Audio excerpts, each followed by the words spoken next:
Basically, carriage of cargo, be it by road, air, sea, rail, any mode of transportation, it is under contract. So it is a obligation or it is a obligatory on part of carrier for a safe carriage. If in the process he is having a negligent approach or due diligence is not followed, and if the cargo is in damaged condition, the under the contract, the law of contract, the consigner or the seller or buyer, whoever it is who has engaged the transporter, can claim as per terms and condition of the carriage of contract from the carrier. But in the practice, what is happening? The insurance company is settling a claim and then they are taking a letter of subrogation from the insured and then they are going to the carrier for the pursuing recovery. The recoveries are limited. It is not the absolute recovery. So every act has provided the limitations of recovery from the carrier. So we should understand this is the chapter which is devoted for the recoveries. Basically, this chapter is covering marine recoveries, carriage of goods by rail, road, air, also multimodal transportation. There is a liability from the port authorities, postal authority, and customs authorities. Also, you can claim for the remission. So there are various things you should understand about the law of carriage and the limitations of liability, possibility of getting liabilities, what are the immunities provided to carrier, because pursuing recovery from carrier, it is very costly process. If you are pursuing legally, it is a costly process. Earlier, they were recovery agents, they were acting on no cure, no pay basis, but in a way, that type of recovery has been discontinued now. Everything is, they say that you go legally because legal things have become very expensive. So you should understand the possibilities of recovery when you are pursuing the claim from the carrier. So during transportation, there could be shortage, there could be contamination, there could be damages, there are accidents, there are losses, and then carriers and bailies. So the bailie means the ports, CFS, they are the custodian of the cargo. They are required to take care of the cargo. If they are not exercise due diligence or whatever is the reason, if cargo is in damaged condition or it is lost while it is in the custody of bailee and or carrier, they may good the sender's loss under various law applicable. There is a Carriage of Goods Acts and there are various acts prevailing in different mode of carriage. So it is the sender's right to recover their losses from carriers and bailies. But on payment of any claim, marine insurer is vested with the rights or the rights of subrogation or rights of recovery under letter of subrogation. So the consignee, the buyer or seller, they should maintain the recovery rights. There are certain sets of documents to be followed. You should know about certain sets of uh, the uh, the immunities provided for the damages, etc. So one should know everything about the recovery because pursuing a recovery is a time-consuming process. It may not yield sometimes to the requisite amount. Legally, also, it is a very costly process. But when you are sure, whenever you are in doubts, it is always good to take opinion from the legal authority before pursuing a costly process of recovery. This is a very important aspect. So, rights of subrogation, this provision is there in Marine Insurance Act. So, insurer steps into the shoes of insured and are vested with the rights of recovery from the carrier and bailies. So that means whenever claim is settled by insurance company, they will take a letter of subrogation. So the rights of recovery are vested with the insurance company and they will pursue recovery, interest, whatever is transferred to insurers on payment of a claim under an insurance policy. So for a letter of subrogation, the first question court is asking whether you have settled the claim. So only after settlement of claim they can pursue recovery. In a serious losses, when the vessel arrest etc. is there, when the claim is not settled by the insurance company is always asking insured to arrest the vessel or take legal action against them in advance. The settlement of claim is secondary. If claim is payable, then the legal expenses what is incurred for uh, pursuing recovery is also paid by the insurance company. In cargo claims, in case of recovery from third party, insurers will obtain a letter of subrogation known as LS from the claimant, which authorizes insurers to institute proceedings to effect recovery in the name of the assured and expenses of the insurance. Now, in all this process of obtaining letter of subrogation, at the time of letter of subrogation, you try to take all original documents. If there are not original documents, the court will not appreciate that. This is the time whatever document, say LR both the side copy, BL both the side copy, railway receipt, the invoice, the original bills of lading. So all these documents which are required in original format for submission to court for pursuing legal recovery can be obtained when you are taking the letter of subrogation from the clients. Basically, when the recovery is pursued legally and if you are getting a success in recovery process, this will reduce the claim ratio and benefit the cargo underwriters. Naturally, the claim ratio is reduced because you are getting some recovery from the carrier or CFS or BD. Now, recovery officials should be conversant with the law governing multimodal transportation operations, as such law governing the recovery, because there is every possibility that there is no chance of any recovery. So, for example, liquid bulk. As per Bombay High Court law, Bombay High Court Justice Pensey in 1984 has said when you can held uh, carrier responsible, shipping company responsible for the losses. So he has given for hazardous cargo, LCL cargo, FCL cargo, general cargo, dry bulk cargo, liquid bulk cargo. I'm just giving example.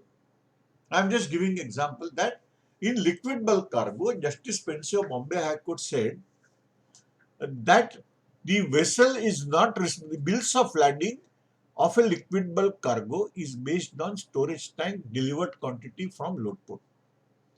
So from load port, when it comes to the vessel at loading port, if there is a shortage, the master of the vessel will protest for the shortages. And for this loss, the vessel will not be responsible for any shortage.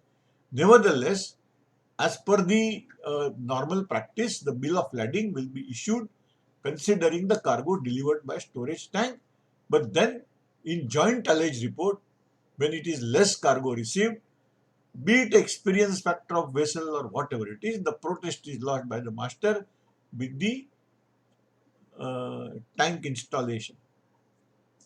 Now the vessel comes to Mumbai or any unloading port in India, and if there is a same cargo, there is no shortage, but from vessel to tank installation, if there is a shortage of say 7.7%, 8%, 1%, but the vessel's arrival alleged report is indicating no shortage, the vessel will not be held responsible.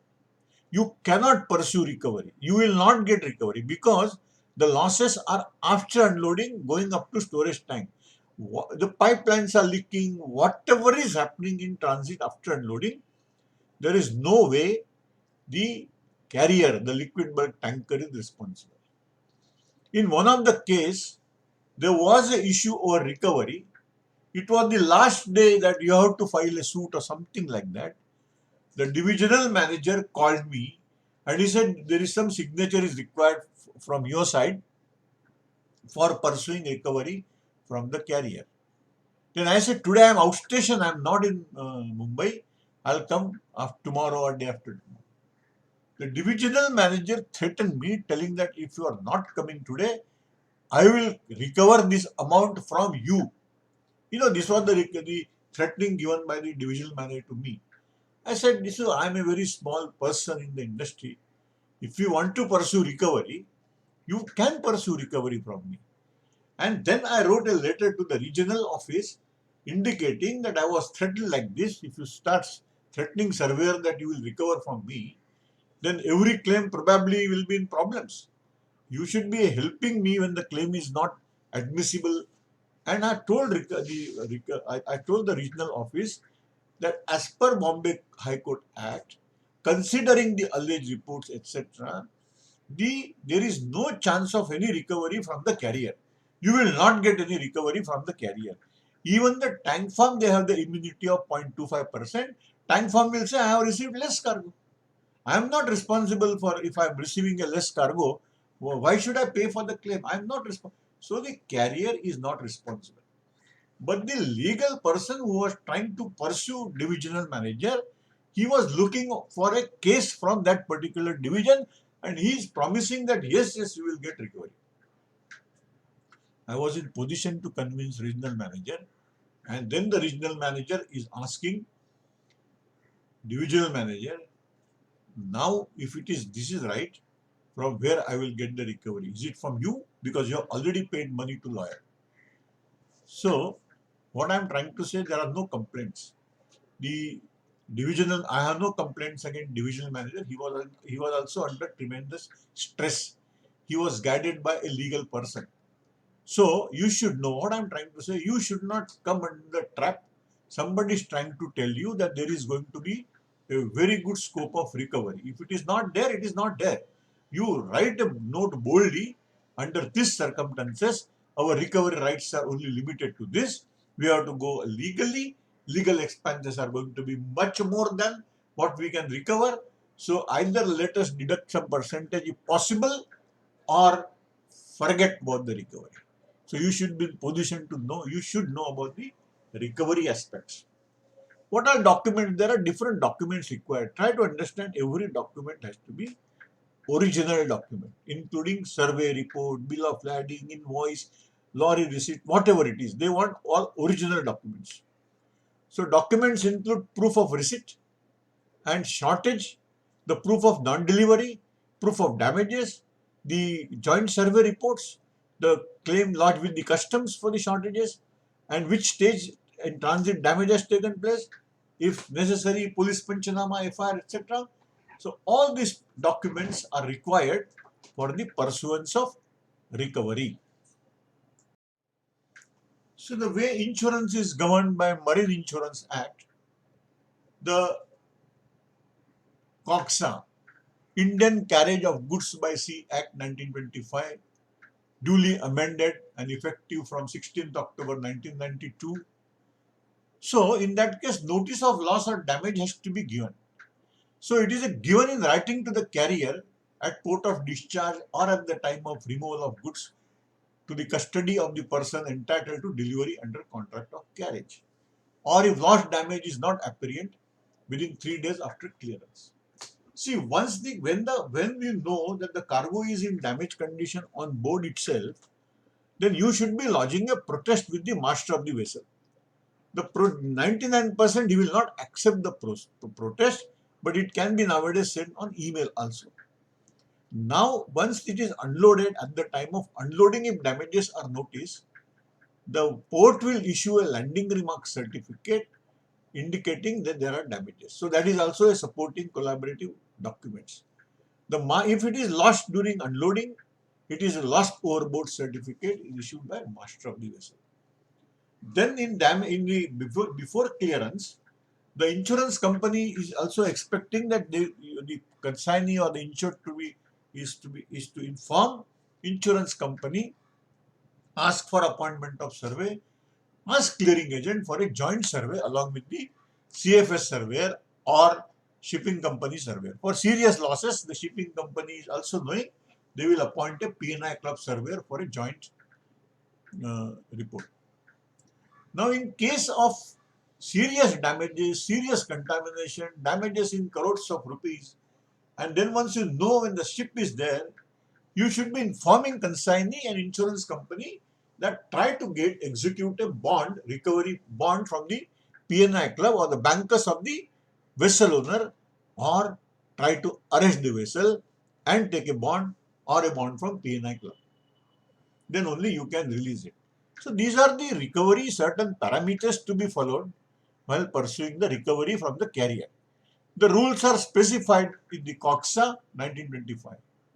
There is a time limit and there is a limitations of liability. So within 1 year after date of landing may be extended if parties agree 90 as per book delivery of goods. 99% you do not get extension for the recovery. Then you have to file a suit against ocean carrier within year of period from the date of landing.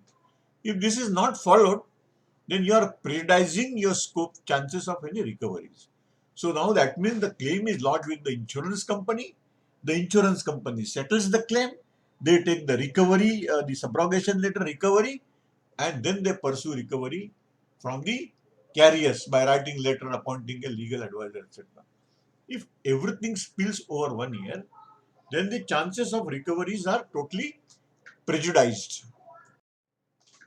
So this rule COXA is applicable. It is applying to goods defined as including goods, wares, merchandise, containers, pallets, packages, or similar articles of transport used to consolidate goods is supplied by the shipper, and articles of every kind whatsoever except live animals, cargo, which by contract of the carriage is stated as being carried on deck and is so carried. The insurance company is not permitting cargo carriage on deck. Even if cargo is carried on deck, there is every possibility that the insurance, the carrier will take a letter of indemnity, or he will say that no claim in case of any damages because cargo is carried on deck. Rule of construction of policy, rule number 17, is not permitting on deck cargo if it is not a customary trade, customary practice of carrying on deck cargo, and also animals are not covered under the this particular as per rules of practice. So we should know what is goods, what is covered, what should be under deck, what should be above deck, where was cargo, who was party, whether it was informed to insurance company. So these all things too must be known to insurance company at the time of pursuing recovery from the carriers. The first thing, if there is a contamination, if there are heavy damages, the vessel is arrested in the port and just to get a from Admiralty Court gains jurisdiction over the subject matter of lawsuit. These lawsuits are known as in rem action, meaning that the action is against a thing rather than a person. So when I am trying to arrest a vessel, the P&I club will come in picture and they will try to execute a bond. They will say that once it is decided in future either by court or otherwise by agreement, then the P&I club gives guarantee of settlement. But the P&I club, whether he is having financial capacity, limits, etc., is a different story altogether. Or the carrier may execute a bank guarantee, a bond, by which they will say that whatever court decides in future, that amount will be made good. So there is a guarantee given to insurance company, and the vessels are released. Sister vessels can be also arrested if this vessel runs away. Otherwise, arresting a vessel outside India, it is very costly process. So you should know that arresting a vessel is also part of recovery action. See, basically, many times the railway receipt which is issued, uh, this is subject to ORR, owners risk rates. So owners risk rates are different and railway risk rates RRR are different. So you should understand the possibility. There are certain railway receipts are made very clear that if at all there is a shortage, any losses, etc., not attributable to accident or something, then the railways are not responsible for, they are not liable because the freight rates charged are different. But in some of the cases, they are responsible when the rates are charged are the railway risk rates. So this is very important. And the carriage of goods by rail is effective from 1st July 1990. There are set procedures for pursuing recovery from the railways. Uh, and you should be adhering if at all there is a losses, shortage, etc. Considering your railway receipt, the party should be pursuing recovery with the railways. The railway receipt may not be ad valorem. That means there is no valuation in the railway receipt. During that time, the railway, it is expected that railway may limit their liability to some limits. So statutory notice of 2 months under section 80 of Civil Procedure Code for final reply of the railways is required. The suit can be filed within 3 years and the application for compensation to be made to railway tribunal operating in the area of jurisdiction where the notice of claim was given to the railway. So there is a set procedure. So once you receive the cargo in damaged condition, you have to give notice to railways. So you have to follow a set procedure for pursuing a recovery from railways. Certain documents which are required in original with a proof. Maybe there is a theft and pilferage, you will be informing railway police, you will be making a lodging a complaint with the railway police. Carriage of goods by road. The Carriage of Road Act 1865 amended of Goods Act 2007 passed by the Indian Parliament, but the implementation was slightly delayed because of framing of rules. Implementation of the act was awaited. So liability of road transporter governed by Act 1865. Anyone who carries goods not belonging to him for hire or reward is a common carrier. Nowadays, there is a formal registration required for a common carrier, registered carrier, what they say.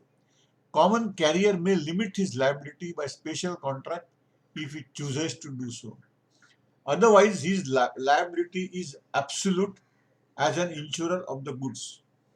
Nowadays, with the present gazette which is there provided, the limitations of the carrier, if he is not negligent and if he is a common carrier, his limitations are restricted to 10 times of the freight.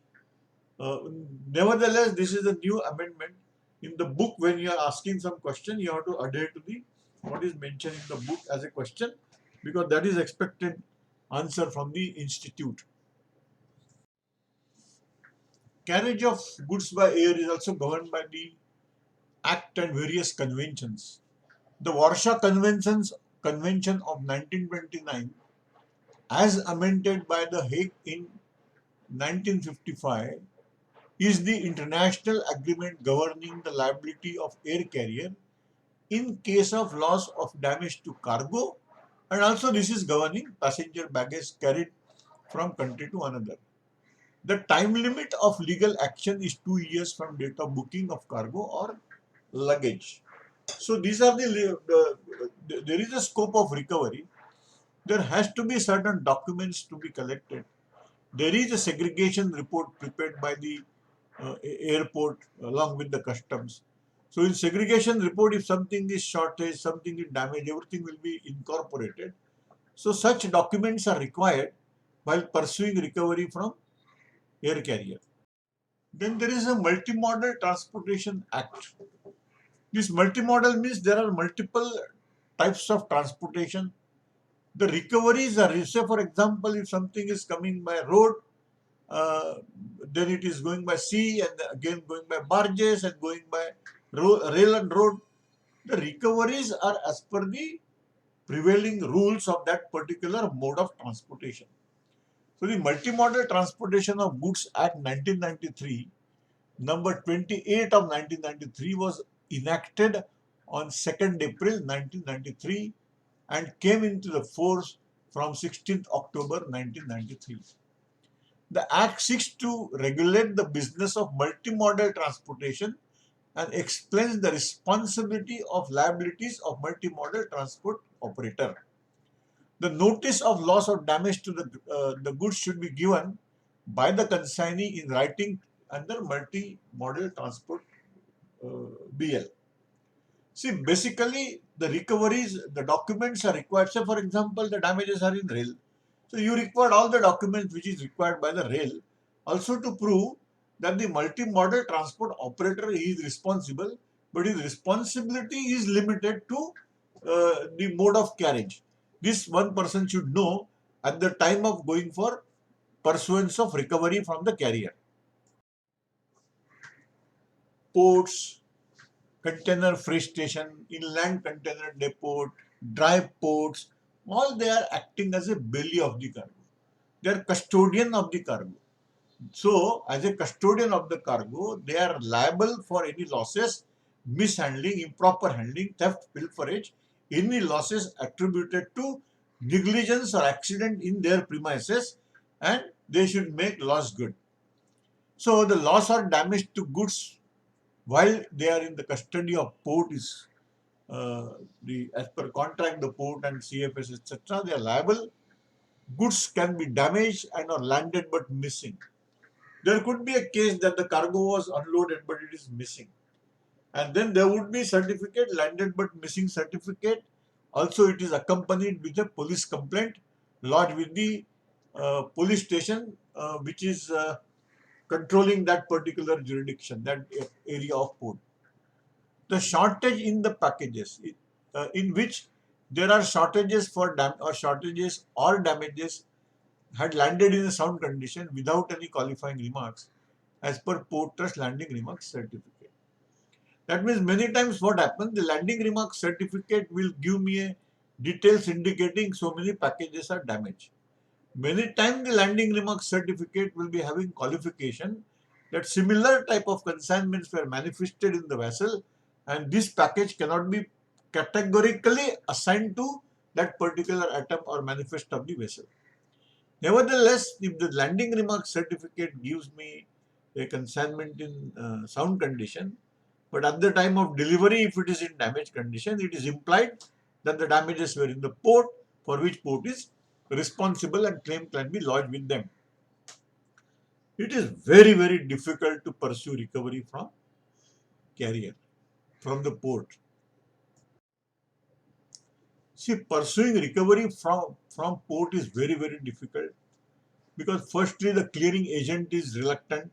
He's telling that I have to regularly deal with this port officers, and going legally against them will be against the interest of clearing agents functioning, the parties functioning. Also, the rules are so strict that it is very difficult to get recovery because even the shed superintendents, etc., they will see to it that the entire consignment is cleared and there is ultimately it is my ship, my command. That type of approach you will find in Indian ports. I have not seen much of the insurance companies pursuing recovery with the port, getting success in recovery. There are no legal recovery proceedings. I have not seen in my lifetime, but then there are liabilities of the port authorities.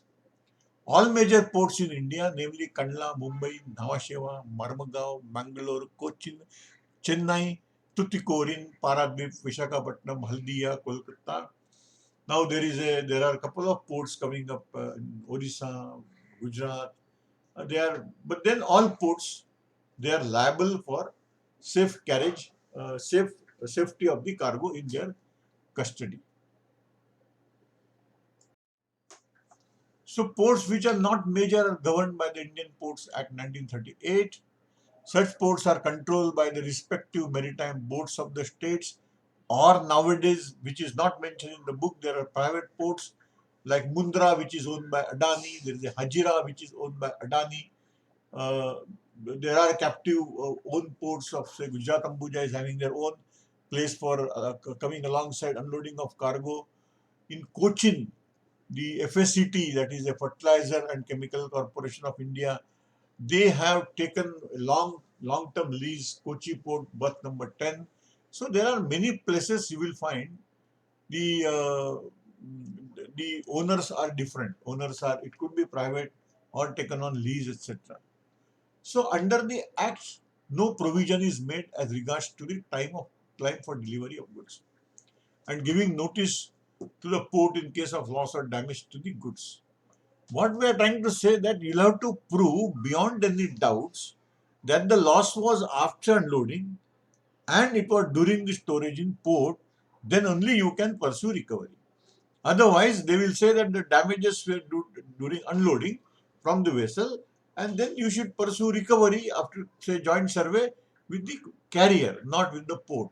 So this is very important to prove where the loss has taken place. Indian Post Offices Act 1898, they are limiting the liability of Postal Authority per package to rupees 25 per package for loss, short delivery, delay or damage, unless parcel is insured. Notice of claim to be given within 6 months from the date of booking. So once I don't get package, you have to inform, you have to lodge a claim with the Postal Authority for the uh, loss. Basically, you should try to understand that custom duty claim cannot be subrogated. That means it is not that insurance company will pay claim and then go for uh, claiming from the customs under letter of subrogation. No, it is not permitted. So any request for the remission of duty, it is to be done directly by the client with the customs authority. There is a time limit for that. So refund of duty is allowed for short landed cargo or landed but missing items. The applications to be made within 6 months of payment of duty to Assistant Collector of Custom. If there is a time bar, things are over. There is no issue. For hospitals and charitable educational research institutes, this is 1 year from the date of payment of duty. So this is also guided by many High Court judgments. There is a Custom Act indicating in which circumstances you can ask for the remission of custom duty. Once it is out of charge, the duty is paid, and then once out of charge goods are there, any losses are there, then the chance of getting duty remission is very, very difficult. But any short landing items, yes, as for liquid oil or any short landed item, there is every scope of getting recovery from the remission of duty from the custom, which is a little long and tedious process to get recoveries. The valuation will be on market value basis. It cannot be a reinstatement value basis, the market value on date of loss. It is second-hand machinery, the value will be different. It is market value will be of second-hand machinery. So the correct basis to work out liability of carrier, port trust or any other bailees is the market value as on date of loss at the place of delivery, subject to limitations of liability as per law. They are not earlier, say for example, road carrier. They were liable for the losses to the tune of 100%. Now it has been amended. They are not responsible for the loss to 100%. But if it is an accident case and the owners are not negligent in that case, the driver is not negligent, and due diligence is exercised at every stage, for a common carrier, the road transportation has limited the liability to 10 times of freight. Everywhere there is a limitations of liability, but maybe with the port and CFS, there is no limitations of liabilities.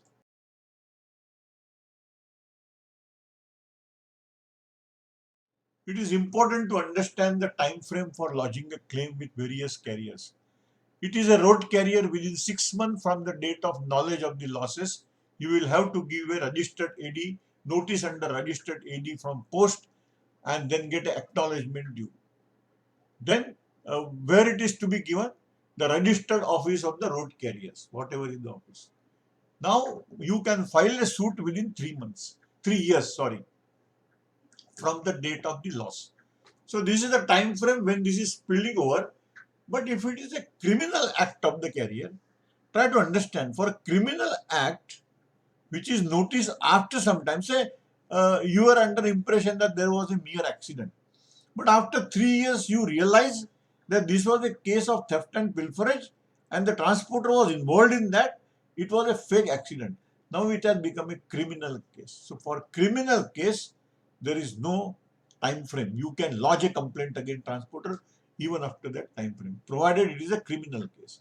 Civil suits, there is a limitations of filing a suit. Railways, again 6 months from the date of loss. It is to be filed to the general manager at the destination station railway administration. You can say railway tribunals, and then again you can file a suit within 3 years from the date of uh, the railway receipt. The ocean carriers, within 3 days of delivery. You see, first thing, after unloading, whether if during unloading, if you notice, you are giving immediate notice to the master of the vessel. You have the landing remark certificate, you are giving notice to the master of the vessel. After unloading, when you are asking for ship survey because you realize there is a damage loss, you should be giving notice to the carrier. And then to whom you are giving it to local steamer agent, and also you are giving notices to the owner of the vessel. Nowadays with the email, it is possible you can always give, you understand who is the owner of vessel, his details are there, and you give notice to them. The suit you have to file within 1 year from the date of discharge of the cargo. Now it is very difficult if the time is spillover, there is no chance of getting any recovery because you may not get legally extensions. For air carriers, again it is within 7 days of receipts of the goods, 14 days from the date of arrival of the aircraft, whichever is earlier, air carriers. It is to the general manager at registered office at air carrier at destination, and you can file a suit within 2 years. Postal Authority, it is immediate. It is to the postmaster at destination place, and you can file a suit within 3 years. Custom authorities, within 6 months from the date of payment of duty for refund. It is to Assistant Collector of Customs concerned, and then within 6 months of the date of claim for refund, you have to file a suit against Customs Authority. Port Trust, it is within 6 months from the date of arrival of the vessel to the chairman of the port, and again you have to file a suit within 6 months from the date of arrival of a vessel. The recoveries from sea carriage is 2 SDR per kilo or 666.67 SDR. SDR is a special drawing rights. This can be converted into dollars, pounds, rupee. The SDR is a fixed drawing rights at the time of this has been internationally accepted special drawing rights. So this is having a per packet limitation for ocean carrier is 666.67 and 2 SDRs per kilo. There are certain changes per packet limitation. UK it is 100 pounds or as per the articles, etc. We should know slight variation would be there in place to place, country to country, and you should be aware that how much recovery is possible. Because getting recovery from UK or overseas countries for say 1,000 pounds, 2,000 pounds, 3,000 pounds, it is not practically, it is impossible because it is very, very costly process of pursuing recovery. Come to road carriage. Road carriage in India, Indian market, not with the railway, but with the road transportation, it is 10 times of the freight, which is limited if the transporter is not negligent and he is registered as a common carrier. So the recoveries from railways, the claim settling authorities are empowered to settle the claims. There is there is a steps, how you can go. It is the authority is the railway board. There are no limitations of liability, but the general manager is having unlimited monetary power. The assistant commercial manager can settle the claim up to 8,000 rupees. So you have to, there is a railway tribunal to pursue recovery. Again, there has to be proof of damages at the time of acceptance of goods, what type of railway receipt is issued, whether it is owner's risk or railway risk, that is to be checked. So these things are very, very important because it is a costly process. So we should understand possibilities of recovery before pursuing a costly process of recovery from the carrier. Recovery from the air carrier is also, it is as per the uh, rules and regulations, as per the conventions. And then you say that earlier it was 19 special drawing rights SDRs per kilogram, to now it is increased to 22 SDRs per kilogram.